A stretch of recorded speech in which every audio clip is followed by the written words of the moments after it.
Hi, my name is Mark.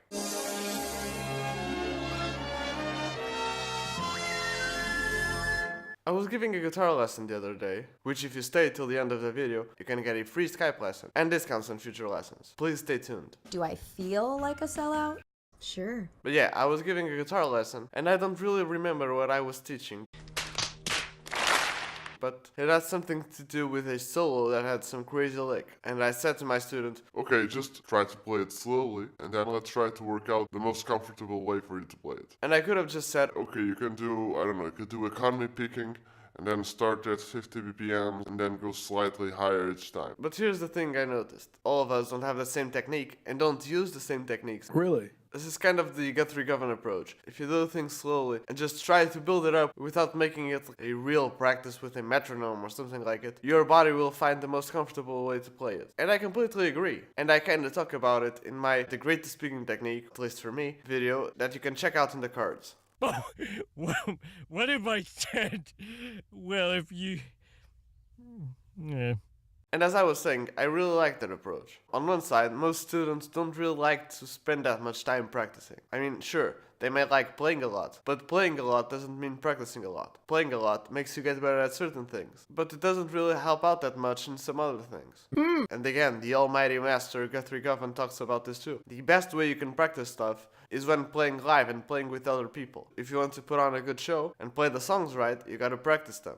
And you gotta practice those songs with the other band members. At the same time, if you mess up during a solo or a song, you can't just say, oh wait, stop, let's go back. You gotta keep going, and many times that teaches you how to work out of a wrong note, for instance, or hitting a wrong chord. He's right. Do you know that?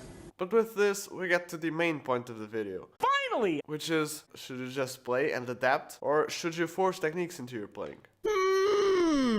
Just as some kind of a disclaimer, I guess, there isn't really a correct answer to this. There is just your personal opinion. But keep hearing me out on this one. One of the things that makes it harder to decide whether natural adaptation or going for like crazy hard practice schedules is mostly that you have awesome examples from both sides of the spectrum. Okay.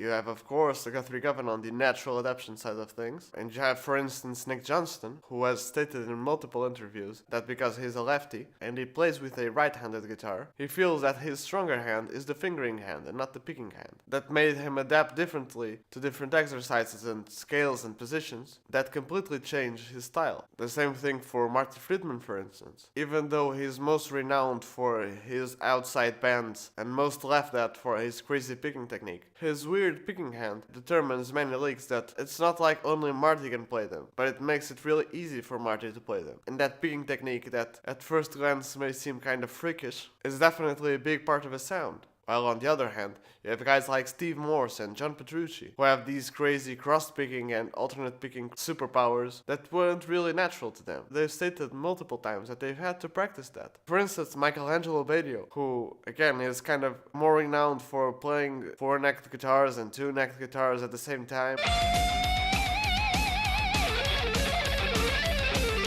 And when he says he's going to give you the keys for the Lamborghini, I'm going to give you the keys to the Lamborghini. he means it in a more close to reality way than you think. Unless you were born rich or something, if you want a Lamborghini, you gotta work for it. And when he says going to give you the keys for the Lamborghini so that you can play guitar fast, you really gotta work hard for those speeds on your picking technique. I think he talks about this in one of the Cracking the Code interviews with Troy Grady, where he says that he would practice that exercise of running scales up and down for hours and hours, tons of times a day. I mean, sure, he can do it like a god now, but he really had to work hard for it. Not that Guthrie Govan and Nick Johnson and Marty Friedman didn't work hard for their skills, they just used a different approach. Bored as she. I actually talked about this to a couple of students, and surprisingly, most of them said you should just practice techniques and force them into your playing, because practice makes perfect. I mean, you can just use that argument as an answer. Because if you do, I can use the argument, limitations can spark creativity. Which one of you hasn't made a song just by using a different tuning? By the way, stay tuned to new songs. Another really good example is Steve Lukather, the guitarist from Toto, and his story was really kind of interesting. He mentioned that he was in a car accident or a bus accident, something like it, and if I'm not mistaken,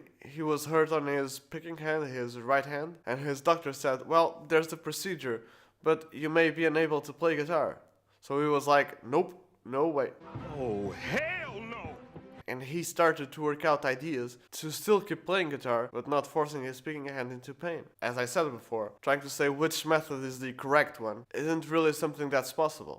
It's not possible. No. And I would really like if you guys could leave a comment telling me whether you are in the Guthrie Govan side of things or the John Petrucci, Steve Morse kind of a thing. Please, no! No! But before you do, here's my opinion, and it's just my opinion, it doesn't count for anything. Anybody care what this guy thinks? No! This is the method that I kind of unconsciously used when I was learning to play the guitar, and is mostly the method that I try to teach to my students. Here's a phone. Call somebody who cares. Which is, surprise, surprise, kind of a mixture of both. Really? To get a little bit more context, I highly suggest you go check out that video that I suggested earlier. Again, it's in the cards. Oh my god, leave it! Leave it! Leave it! Just fucking leave it! I really think you should try and overcome your difficulties. And if you can naturally adapt to it, like, I don't know, something that you can easily play, but when it comes to higher speeds, it just gets much harder. That's what she said! In that case, I think you should go for the Guthrie Govan approach and just play things slowly and try to find the most comfortable way to play it. But if you're trying to learn a new technique, for instance, I don't know, if you're trying to go for that Steve Morse, John Petrucci, Martin Miller, alternate cross-picking thing, there's not really that much of a natural adaptation to it. Sure, you're not the same person and you will not react to the technique the same way another person will. But the better way to fit in a technique into your playing is to practice it really hard. It's kind of like those sweep picking videos. You won't learn how to do sweep picking if you don't do it slowly. Sweep picking, which is kind of a guitar player's horror story, is one of those techniques that if you don't do exactly by the book, it becomes much harder. That's what she said! The flashy and speedy technique that most beginner guitar players learn first is tapping. Whether it's the solo from Crazy Train, or the solo of One from Metallica, or even Eruption. I think people start with that one because of the coolness of playing with two hands. That's what she said. But that's not the point. That's one of those techniques that in the beginning seems really easy. And you can't play, of course, every single tapping lick. But it usually works pretty well. But when it comes to using multiple fingers instead of just one, that's where it really gets tricky. And that's one of those things that if you don't really practice, it's not like your body is going to adapt naturally to it. It doesn't really mean you gotta lock yourself in a room and then going one beat on your metronome at a time to get that technique down, but you got to not only practice it, but to force the technique into your playing. Of course, there are some people that are ambidextrous, or maybe they're more prone to learn that technique in less time, but they will still have to practice it. And I think I'll end the video with this. Let's say, for instance, that you're trying to learn string skipping arpeggios. There are multiple ways for you to master string skipping arpeggios. And since we really can't choose what's the better way, whether it's to force the technique into your playing by practicing really hard, or just keep playing it and slowly adding it up, why not combining the two of them and still try and force the technique into your playing? But instead of grabbing a metronome and trying to make like a boring exercise out of it, try to find a song that has some kind of a crazy string skipping arpeggio and try to play along with the song. If you can't play along with the song at the original speed, slow the song down. In a way, this might sound kind of obvious to some of you, and it may be something that many of you already do and already teach. But come on, we all play guitar, and most of us have struggled and felt like quitting, or have hit a rut. And sometimes small things like this can help a lot. And yeah, I guess that's it. I don't know if I was able to help any of you guys, but I hope so. And please, leave your thoughts in the comment section below. I would really like to know your thoughts on this. About mainly how to approach a new technique or a new lick, or what approach you use. This video was kind of inspired by a friend of mine who started to learn how to play the guitar when I was already playing a little bit.